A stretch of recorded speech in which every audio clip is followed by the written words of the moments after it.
So while I agree with you that when you look at white America, it's silly to say that the majority of white Americans are actively trying to prevent you from getting to where you want to be. I'm East Indian, and I have definitely experienced some racism, but I never felt as though it keeps Indians from succeeding. So I do think there's a cultural component that supersedes the color of your skin.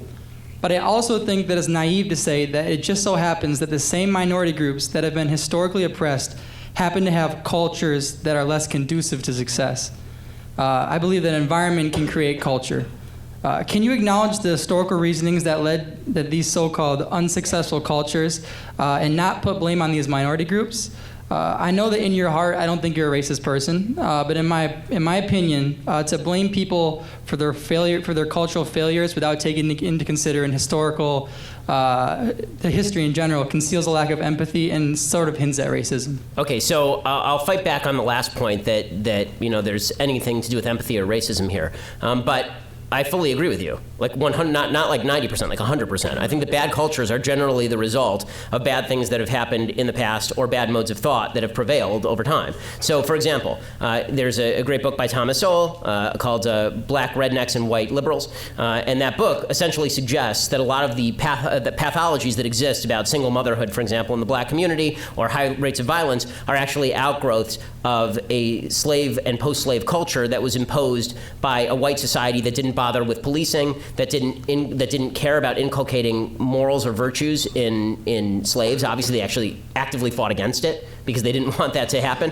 And so there was an active fight from against assimilation by white people, and that created an underground culture that's really bad, and that exists in parts of white America too. It exists in Appalachia. So yes, I think bad cultures have nothing to do with race. I don't think that just because, this is why I'm saying I don't know why it borders on racism to say the cultures are bad. Like, some cultures are bad, some cultures are good, and that has nothing to do with race. Charles Murray wrote an entire book called Coming Apart about pathologies in white communities that are really destructive. So bad cultures do arise very often from historical circumstances, including historical discrimination. What I say is that today, there's nothing preventing an individual from superseding the culture in which you grew up and making good decisions.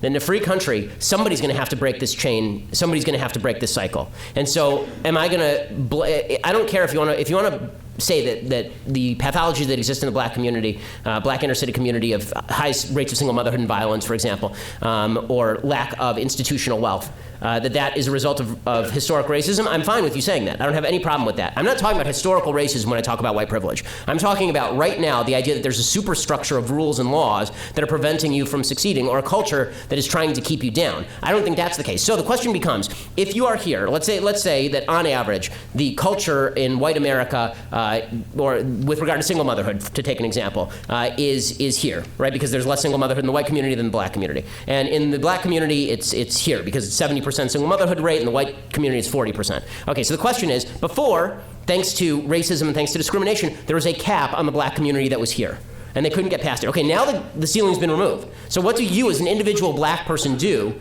to change your life? And I don't think it's helpful, and in fact I think it's actually quite hurtful, to spend an enormous amount of time talking about the legacy of discrimination and racism instead of talking about what can you do right now to fix your problem. You know, this is a general issue that I have in all of my relationships. When my wife comes to me and she says, there's a problem in my life, before we even have the conversation, I say to her, is this a listening conversation, or is this a you want me to fix it conversation? And I think that when it comes to politics, there should be far fewer listening conversations, like I want you to tell me about all the crap that's happened to you, because I don't care. I mean, I care, but it doesn't. But now the question is, what you going to do? Right? That's a much more important conversation, because we only have 5 minutes together. Is that 5 minutes going to be spent on all the terrible things that happened, which I fully agree with, that I would have fought if I were there, but I wasn't? Right? Are we going to spend 5 minutes talking about all the terrible things that happened to blacks and Jews and gays and women and Hispanics in the United States? Or are we going to talk about right now what you can do to succeed? Because I don't think that the rules are holding you back.